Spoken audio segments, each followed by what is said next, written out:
नमस्कार विद्यार्थी मित्रांनो, आज आपण युनिट क्रमांक 2 वरील उदाहरण नंबर 16 बघूया। ते उदाहरण क्रमांक 16 तुम्हाला तुमच्या ग्रुपवर पाठवण्यात आलेला आहे। काल आपण बघितलेलं की उदाहरण क्रमांक 15 त्याचा व्हिडिओ सुद्धा तुम्हाला मिळालेला असेल, यूट्यूबवर टाकलेला आहे। आज आपण बघूया उदाहरण नंबर 16। तो तुम्हाला तुमच्या ग्रुपवर पाठवण्यात आलेला उदाहरण बघा काय आपल्याला दिलेल्या उदाहरणात उदाहरणात trading and profit and loss account दिलेला आहे। आपण बघूया अदर इन्फॉर्मेशन, ॲडिशनल इन्फॉर्मेशनमध्ये काय दिलेलं आहे की इन दी कॉस्ट अकाउंट। ठीक आहे, बघा पहिलं point, factory expenses have been allocated to the production at 20% of prime cost. आपल्याला प्रोडक्शन काढायचं आहे 20% प्राईम कॉस्टवर, म्हणजे फॅक्टरी एक्सपेन्सेस आपल्याला 20% प्राईम कॉस्टवर काढायचं आहे। नेक्स्ट पॉईंट आहे expenses on administration at ₹3 per unit production. आपल्याला ॲडमिनिस्ट्रेशन एक्सपेन्सेस ₹3 पर युनिट प्रमाणे प्रोडक्शनवर आपल्याला त्याचा हे करायला लागेल, कॅल्क्युलेशन करावं लागेल। तिसरा पॉईंट आहे ₹4 per unit sold for selling price. Selling प्राइसचा आपल्याला रेट दिलेला आहे ₹4 प्रमाणे।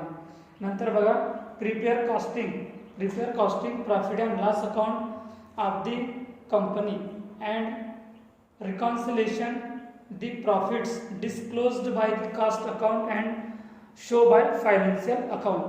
आपल्याला या उदाहरणात trading and profit and loss account दिलेला आहे, म्हणजे आपल्याला कोणकोणतं याच्यात अकाउंट्स तयार होतील आपले की कॉस्ट शीट तयार करावं लागेल आणि रिकॉन्सिलिएशन स्टेटमेंट तयार करावं लागेल। लिहा पहिलं पॉईंट रिकॉन्सिलिएशन स्टेटमेंट।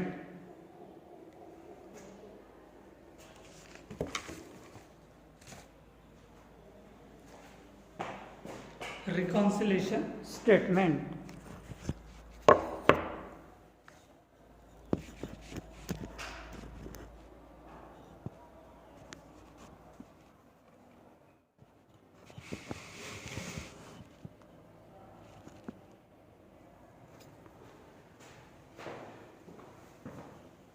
उदाहरण केअरफुली तुम्ही वाचून घ्या की रिकॉन्सिलिएशन स्टेटमेंट आपल्याला उदाहरणात trading and profit and loss account दिलेला आहे।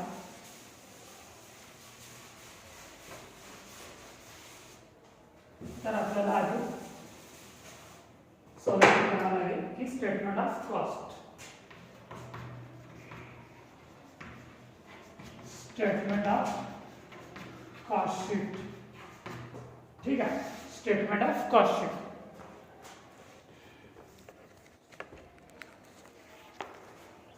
आखरी करा अशा प्रकारे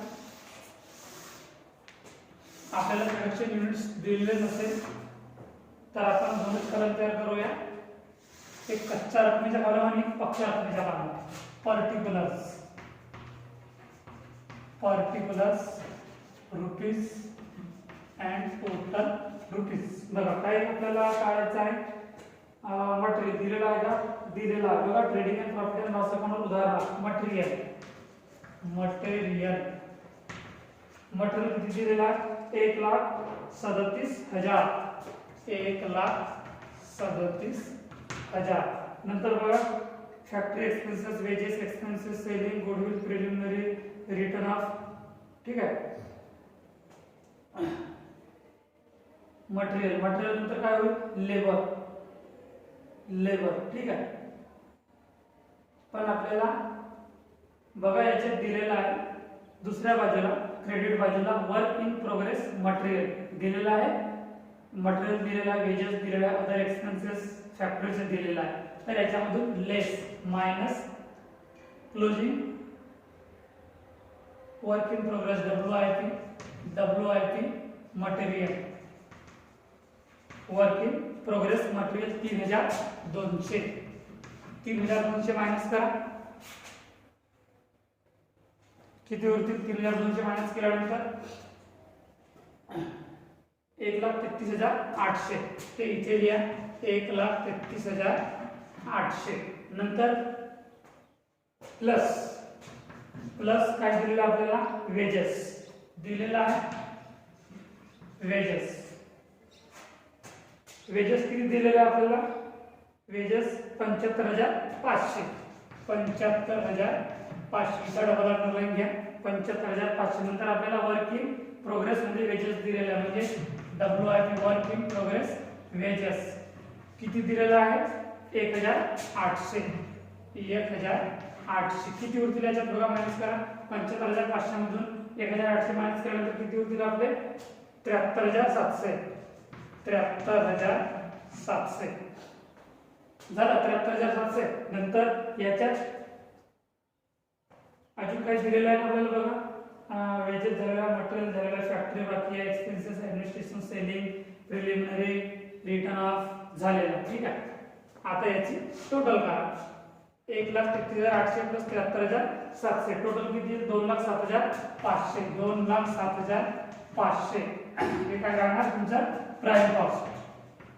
प्राइम कॉस्ट. प्राइम कॉस्ट म्हणजे कोणतं पार्ट आपलं प्लस होईल, plus factory on cost, plus factory on cost. आता फॅक्टरी ऑन कॉस्ट संदर्भात काय दिलेलं बघा, फॅक्टरी ऑन कॉस्ट मध्ये की अदर इन्फॉर्मेशन मध्ये बघा, factory expenses have been allocated of the production at 20% on prime cost. आपल्याला प्राइम कॉस्टचे 20% इथं कॅल्क्युलेशन करावं लागते. ठीक आहे. 20,000, 40,000, 41,000. Okay. 20% on factory cost, sorry 20% on prime cost. ठीक आहे. तर 2,07,500 निघालेला 2,07,500. 2,07,500 ची किती पर्सेंट 20% किती निघतील 41,500. 41,500 ते तुम्ही 41,500 फायनल कॉलममध्ये. अजून काय संबंधी आपल्याला खर्च दिलेला आहे का फॅक्टरी संबंधी, अदर इन्फॉर्मेशन मध्ये नाही. याची टोटल करा. इथून किती टोटल राहील याच्यात 2,49,000. 2,07,500 आणि 41,500 किती होतील 2,49,000. 2,49,000 याच्यात प्लस करा. प्लस कोणतं पॉईंट नंतर office on cost, plus office on cost. Office on cost संदर्भात काय दिलेलं बघा, पॉईंट नंबर दुसरा, expenses on administration at ₹3 per unit production. प्रोडक्शनचे किती युनिट्स आपल्याला दिलेले आहेत लिहायच्या फॅक्टरी ऑफिस ऑन कॉस्ट संदर्भात. ओके. 20% ऑन प्राइम कॉस्ट झालं फॅक्टरी कॉस्ट. नंतर ऍडमिनिस्ट्रेशन एक्सपेन्सेस, सॉरी आपल्याला ऍडमिनिस्ट्रेशन एक्सपेन्सेस तो आपला जाणार आहे कुठे फॅक्टरीच्या खर्चात. ठीक आहे. तर याच्यात पुन्हा plus administration expenses, administrative expenses किती दिलेला आहे ₹3 पर युनिट सोल्ड. ठीक आहे. ₹3 पर युनिट सोल्ड. आपल्याला युनिट सोल्डचे किती युनिट्स दिलेले आहेत की sold work in progress. Okay. Administration expenses ₹3 per unit. ठीक आहे. आता आपल्याला प्रोडक्शनची युनिट्स याच्यात दिलेले आहेत, पण trading and profit and loss अकाउंटवर दिलेले आहेत बघा. सेल्सचे 6,000 युनिट्स आहेत म्हणून इथे लिहा सेल्सचे 6,000 युनिट्स आणि फिनिश्ड स्टॉकचे किती दिलेले आहेत 200 युनिट. तर हे किती होतील 6,200 युनिट. तर इथे किती राहते इंटू 6,200 युनिट्स. याचा रेट किती 6,200 गुणिले 363 18,600. ठीक आहे. 18,600. तर याच्यात प्लस करा 18,600. आता याची टोटल करा 2,49,000 आणि 18,600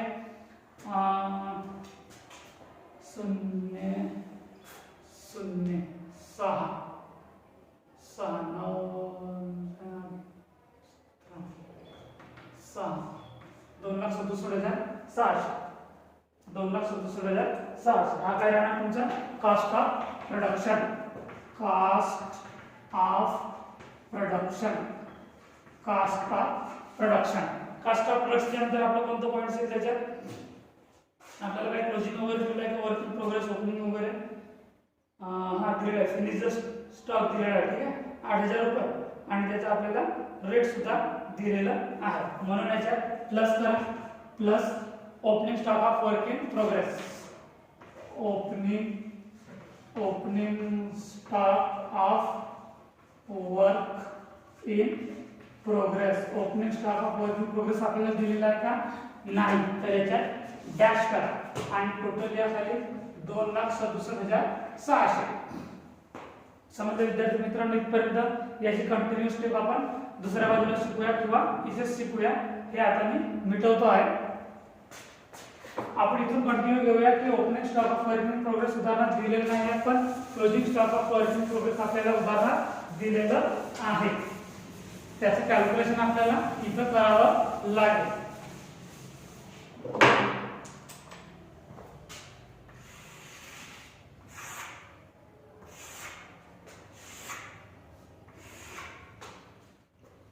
दोन लाख 67,700, 2,67,600. नंतर मायनस काय होईल? Closing stock of work in progress, closing stock of work in progress. उदाहरण बघा फिनिश स्टॉक दिला 200 युनिट्स आणि रक्कम आहे 8,000 रुपये. ठीक आहे. तर याचा तुम्हाला याच्या आधी आपण अशा प्रकारचे उदाहरण घेतलेले आहेत की आपल्याला जर opening stock of finished goods जर आपल्याला युनिट्स दिलेले नसेल तर त्याची अमाऊंट सुद्धा दिलेली नव्हती. But closing stock of finished गुड्सचे आपल्याला केव्हा युनिट्स दिलेले राहायचे आणि रक्कम दिलेली राहायची नाही. पण या उदाहरणात आपल्याला युनिट सुद्धा दिलेले आहेत आणि रक्कम सुद्धा दिलेली आहे. तर याचं आपल्याला कॅल्क्युलेशन करावं लागेल. ते म्हणजे कशा प्रकारे कॅल्क्युलेशन करावं लागेल की जो आपला कॉस्ट ऑफ गुड्स सोल्ड निघालेला आहे 2,67,600, याच्यानुसार आपल्याला कॅल्क्युलेशन करावं लागेल. की त्याचा फॉर्म्युला राहील की closing stock of finished goods units, closing stock of finished goods unit. ठीक आहे. याचे युनिट्स तुम्हाला दिलेले आहेत 200 दिलेले आहेत.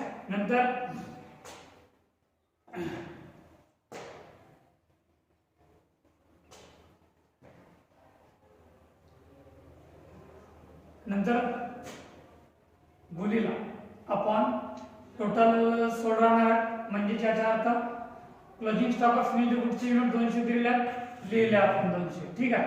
नंतर गुणिला काय राहणार आहे? Cost of goods sold, cost of goods sold किती निघालेला कॉस्ट ऑफ गुड्स सोल्ड? 2,67,600 दिली आहे. 2,67,600 इंटू काय येणार आहे आपल्याला? Total product unit. Total product unit किती दिलेले आहेत? सेलचे 6,000 युनिट्स दिलेले आहेत आणि क्लोजिंग स्टॉक ऑफ फिनिश्ड गुड्सचे युनिट्स 200 दिलेले आहेत. म्हणजे अकाउंट राहतील 6,200. याचा कॅल्क्युलेशन करा. याचे कॅल्क्युलेशन करा तर किती निघेल? 8,632. म्हणून ते लिहा 8,632. 8,632 प्लस केल्यानंतर सॉरी तिथे कॉस्ट ऑफ गुड्स सोल्ड नाही आहे, कॉस्ट ऑफ प्रोडक्शन आहे. प्रोडक्शन याची टोटल करा 2,67,600 आणि 8,632 याची टोटल येईल 2 2 2 3 6 6 6 12 2 8 1 6 16 16 16 16 16 2,67,2 2 3 3 नंतर 6 आणि 6 12 12 1. ठीक आहे. आजचा एक झालेला आहे. नंतर 7 ने 8 8 8 आणि 8 16 16 चे 6. ठीक आहे. आजचा एक 7 आणि 2,74,232. 2,74,232. सॉरी मायनस करायचं आहे. लक्षातून निघून गेला आहे. प्लस मध्ये गेला. किती राहणार याचं टोटल? 2,58,968. 2,58,968 हा राहणार तुमचा cost of good sold. Cost of good sold हे राहणार आपलं 2,58,968 कॉस्ट ऑफ गुड सोल्ड. याच्यानंतर आपण कोणतं पॉईंट लिहितो? Selling and distribution expenses. लिहा selling and distribution expenses.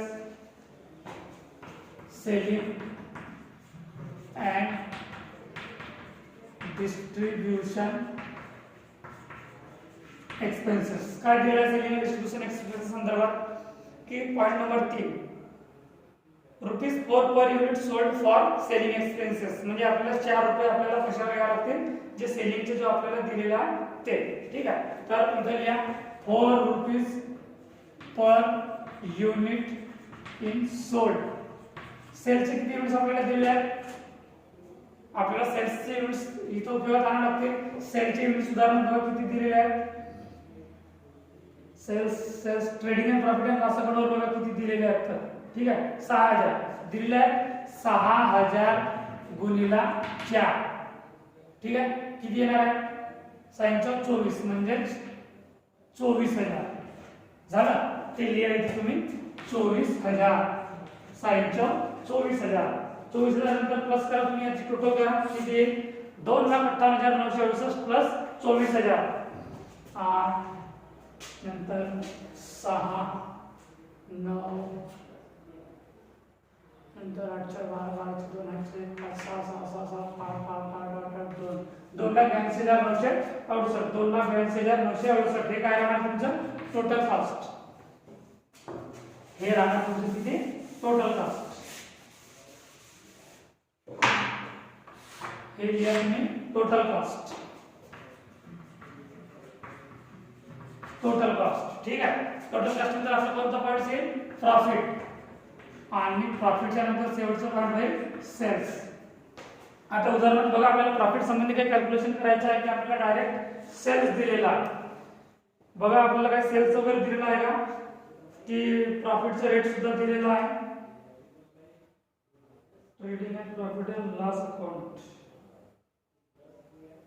Cells दिलेला आहे सेल्स बरोबर आहे 3 लाख रुपये तर याच्यात लिहा 3 लाख याच्यामध्ये मायनस करा किती होतील 18,932 किती होतील 18,132 होतील का 17,032 हे राहणार तुमचा प्रॉफिट बॅलन्स समजले विद्यार्थी मित्रांनो.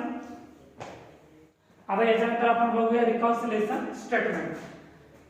तुम्हाला जे मी व्हिडिओ मध्ये पाठवत आहोत ते तुम्ही आपल्या रजिस्टर मध्ये नोंद करून घ्यायचं ते तुम्ही लिहून काढायचे आहे जेणेकरून तुम्हाला परीक्षेच्या आधी जो तुम्हाला वेळ भेटतोय अभ्यासाकरिता तर हे तुम्हाला अभ्यास करण्यासाठी आणि समोरच्या दृष्टिकोनातून सुद्धा खूप उपयुक्त राहणार म्हणून याचा नोंद करून घ्या तुम्ही आपल्याकडे. याच्यानंतर आपण बघूया की statement of reconciliation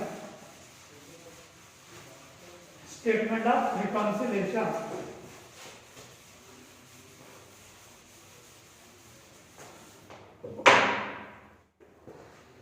statement of reconciliation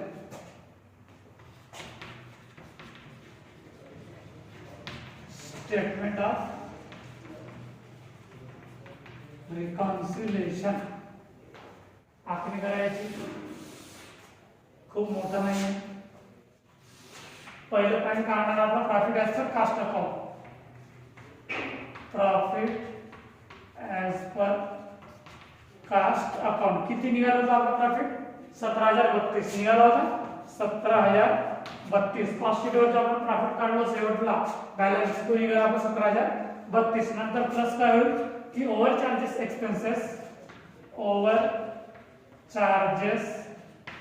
expenses and under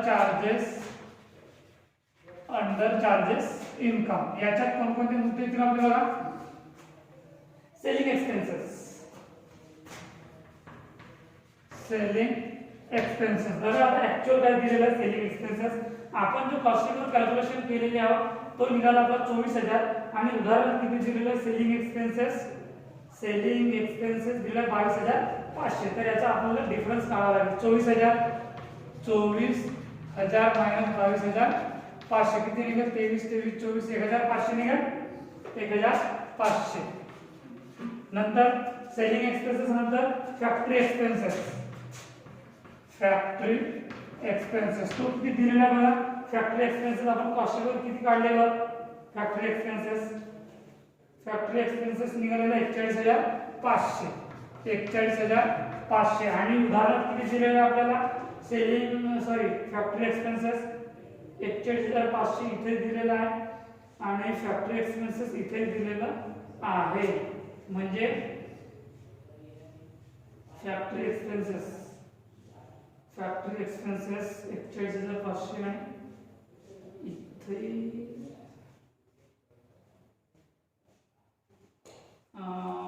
याच्यातून मायनस केलेला आहे, बरोबर आहे. 41,500 मधून आपण किती निघालं होतं कॅल्क्युलेशन केलं तर ॲडमिनिस्ट्रेटिव्ह 18,000 पर युनिट आणि cost of finished goods 8,600. Administration expenses आणि फॅक्टरी एक्सपेन्सेस. इथं बुक्समध्ये थोडं मिस्टेक आहे, फ्रेंड मिस्टेक आहे बुक्समध्ये. इतर जे निघालेले आहेत, जे trading and profit and loss अकाउंटला जे दिलेलं आहे ते किती, उदाहरणार्थ बघा 41,500 दिलेलं आहे, बरोबर आहे. तर ते 40,500 पाहिजेच होतं, तेव्हा ते बरोबर आलं असतं.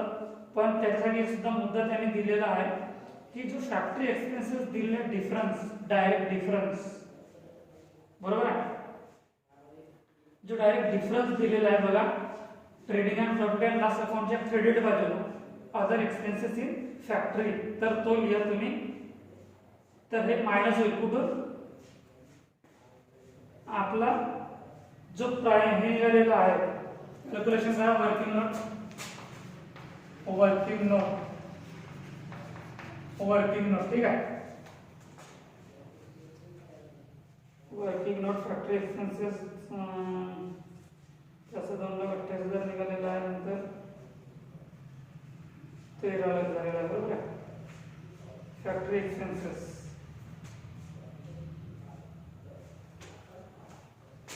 41,500 मायनस 1,000 जो WIP दिलेला आहे, ठीक आहे. तर हे किती होतील तुमचे 40,500, हे उरतील 40,500 आणि मायनस 40,500 वजा तर 1,000 इथे शिल्लक राहते. नंतर आहे डिव्हिडंड रिशूड.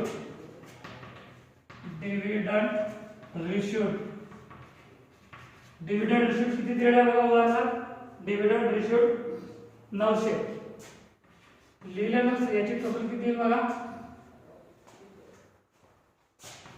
2 3 3 ठीक आहे. नंतर 5 5 5 आणि 9 9 14 14 चे 4 8 1 7 न 1 8 8 न 1 9 9 न 1 10 10 चा 0 8 1 आणि 2 20,432 20,432. नंतर मायनस बघा, मायनस काय होईल, under charges expenses, under charges expenses and over charges income, ठीक आहे. याच्यात काय काय देतील बघा. ऍडमिनिस्ट्रेशन एक्सपेन्सेस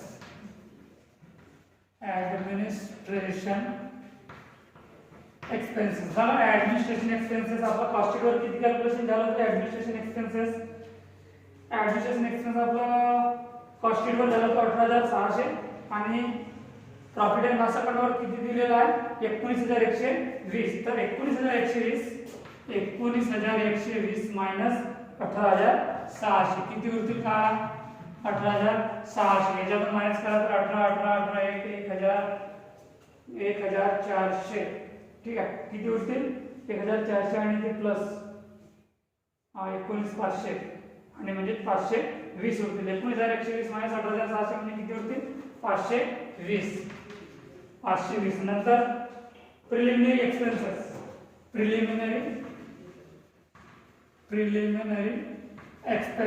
प्रिलिमिनरी एक्सपेन्सेस बघा किती दिलेला. उदाहरण डायरेक्टच बघा. प्रिलिमिनरी एक्सपेन्सेस दिलेला आहे 2,000 लिहा मग डायरेक्ट 2,000. प्रिलिमिनरी एक्सपेन्सेस नंतर काय उरलेलं आहे आपलं शिल्लक. प्रिलिमिनरी नंतर goodwill return of goodwill return of किती दिलं. उदाहरण बघा गुडविल रिटर्न ऑफ आहे 2,000 लिहा 2,000. गुडविल नंतर कोणतं कार्ड आपलं शिल्लक उरलेलं आहे. गुडविल नंतर closing stock of finished goods closing stock of finished goods. आपण उदाहरणात किती कॅल्क्युलेशन केलेलं आहे की closing stock of finished goods cost sheet वर बघा 8632. ठीक आहे. आणि कॉस्ट शीट वर किती दिलेलं आहे 8632 मायनस उदाहरणात किती दिलेलं आहे 8000 दिलेलं आहे. याच्यामध्ये मायनस केल्यावर किती होतील 632. याच्यामध्ये मायनस करा अजून काय उरलेलं आहे का आपल्याकडे गुडविल झालेला आहे, सेल झाला, फिनिश्ड स्टॉक झाला, वर्क इन प्रोग्रेसचे सगळे पॉईंट झालेले आहेत म्हणजे मटेरियल झाला, वेजेस झाला, फॅक्टरी एक्सपेन्स झाला, डिव्हिडंड रिसिव्ड झाला, गुडविल झाला, प्रिलिमिनरी झाला म्हणजे सगळे पॉईंट आपले झाले आहेत. याचं कॅल्क्युलेशन करा आणि टोटल मधून ते मायनस करा किती होतील की 520 प्लस 2000 प्लस 2000 आणि 632 म्हणजे 4000 5152 5152 20432 मधून 5152 मायनस करा किती उरतील 16280 16280. हे काय राहणार प्रॉफिट ॲज पर फायनान्शियल अकाउंट प्रॉफिट ॲज पर फायनान्शियल अकाउंट. समजा विद्यार्थी मित्रांनो प्रॉफिट ॲज पर फायनान्शियल अकाउंट तो आपला फायनान्शियल अकाउंटला प्रॉफिट जाईल. हे झालं आपलं उदाहरण क्रमांक 16 वरील सॉल्युशन. याच्यानंतरचे प्रॉब्लेम्स आपण नेक्स्ट तासिकेला पाहू. आपले प्रॉब्लेम्स 16 मधून 1-2 मायनस केलेले आहेत म्हणजे 14 प्रॉब्लेम्स आपले या युनिटवर झालेले आहेत आणि भरपूर झालेले आहेत. तरी आपण 5-7 प्रॉब्लेम याच्यावर बघू आणि ते वेगवेगळ्या स्टेपचे प्रॉब्लेम पुढच्या तासिकेला बघू. धन्यवाद.